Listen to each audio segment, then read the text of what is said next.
This video is about the working policy on employee raises.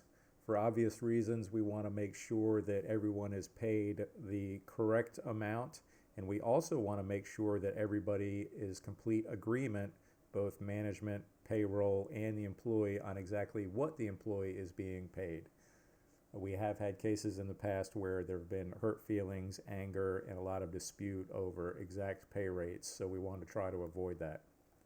If you plan on a raise, please discuss with Gordon first. Email or text is fine.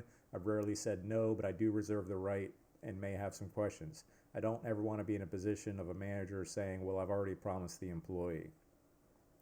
If an employee goes to a manager and says, I want a raise, the manager is obligated to say something like, I'll discuss that with the other manager and Gordon and get back with you, and then you're required to follow up on it quickly. It is not fair to ignore that question. If the management team and the general manager specifically decide that a raise is not warranted, there is no need to really discuss it with Gordon. If you guys feel that a raise is warranted, then you would please talk to me first.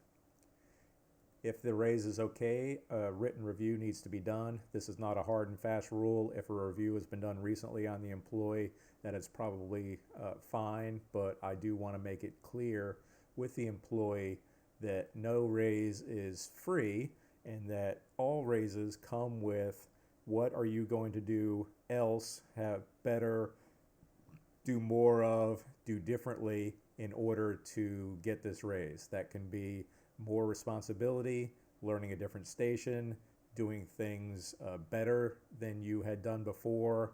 It could also go the other way in terms of stopping doing something. Perhaps you deserve a raise and we're going to give you a raise. However, you've been late a little too often and that needs to go away.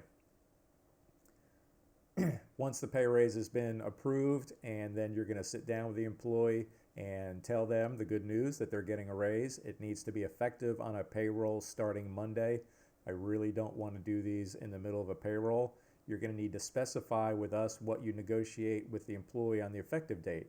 Since they're usually happy to get a raise, the following payroll, the next payroll, is usually fine with the employee. Use the pay rate change form that I'm going to show you in a minute. Scan it to Heather Docs. The pay rate change form is located in Dropbox Team. Scan and send to the home office. Delete, this is important, delete and destroy all hard copies in the restaurant. Do not give a copy to the employee because we do not trust them to show it to others, which is obviously going to cause a problem. If there's a dispute later about what they're being paid, we can certainly reproduce it and show it to them, and that should end any discussion. This is what the form looks like. It's very simple. Today's date, the old pay rate, the new pay rate, the effective date on the payroll starting Monday, signed. We'll have it in case there's ever a problem. If you do not know what the employee's old pay rate is, because of course we don't have the pay rates in the restaurants, you can always ask Heather or Gordon and we can get that to you. Periodically, we will send the GMs a private list of all the back of the house staff pay rates that they can keep with them, obviously not in the restaurant, so they can be aware and re-understand exactly who's getting paid what. We have also found helpful when somebody is new hired, essentially going through the same process.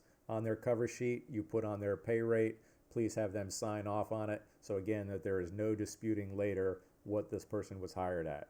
And that is it on employee raises.